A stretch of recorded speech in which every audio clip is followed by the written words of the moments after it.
On n'en a pas encore fini avec les fonctions. Il reste encore quelques petites choses à voir, mais ici, on va s'attaquer à un dernier point avant une première session d'exercice concernant les fonctions, justement. On ira un peu plus loin juste après. Maintenant, on va revenir un peu sur notre calcul de TVA. C'est un bon exemple pour le problème dont je veux te parler ici. Reprenons donc la solution de l'exercice 2A.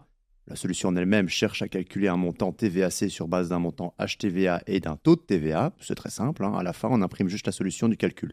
Faisons-en une fonction. Je vais donc créer ma définition de fonction avec le mot-clé def, le nom de la fonction qui sera calcul TVAC pour l'exemple, les parenthèses ouvrantes et fermantes, et les deux points pour indiquer le début du bloc de code de la fonction.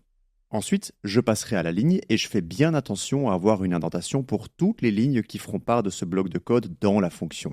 Ça doit ressembler à peu près à ce que tu as à l'écran. Bon, on peut faire mieux que ça. Regarde, la variable HTVA et taux TVA, elles peuvent changer en fonction du cas de figure. On n'aura pas toujours le même montant et on n'aura pas toujours le même taux. Du moins, pas forcément. Donc, on va les placer en argument parce que c'est la partie variable de la fonction. Le reste, comme le calcul TVAC par exemple, sera toujours le même. On peut aussi, au lieu d'imprimer la valeur, simplement la retourner. On s'occupera de l'impression plus tard. Prenons maintenant quelques exemples. Comme d'hab, le premier serait TVAC1 égale calcul TVAC avec en argument 1000 et 0.21 pour respectivement le montant et le taux. Prenons encore un autre exemple, par exemple TVAC2 égale calcul TVAC avec comme argument 800 et 0.21. Et un troisième exemple serait par exemple de prendre TVAC3 égale calcul TVAC avec comme argument 1400 et 0.21 encore une fois. Pour s'assurer que cette fonction fonctionne, on pourrait aussi imprimer le résultat pour voir. Donc on va justement faire ça. On exécute notre fonction et top, le résultat est bien le bon. Oui, le résultat est bien le bon, mais moi, une partie m'ennuie sérieusement ici. Je sais que quand on parle de TVA, le plus souvent, on aura 21% de TVA. Du moins en Belgique, ça varie d'un pays à l'autre. Donc je suis obligé de toujours taper ce foutu 0.21 en guise de second argument, alors que les cas où ce ne sera pas 0.21 sont finalement fort rares.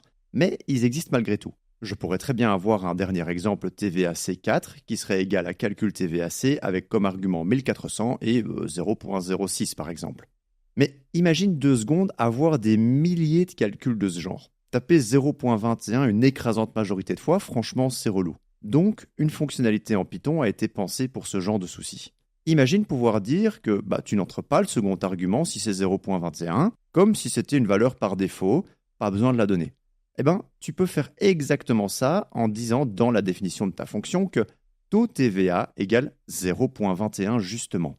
De cette façon, le second argument devient facultatif et prendra la valeur 0.21 si on l'ignore. Essayons d'exécuter notre programme pour être sûr.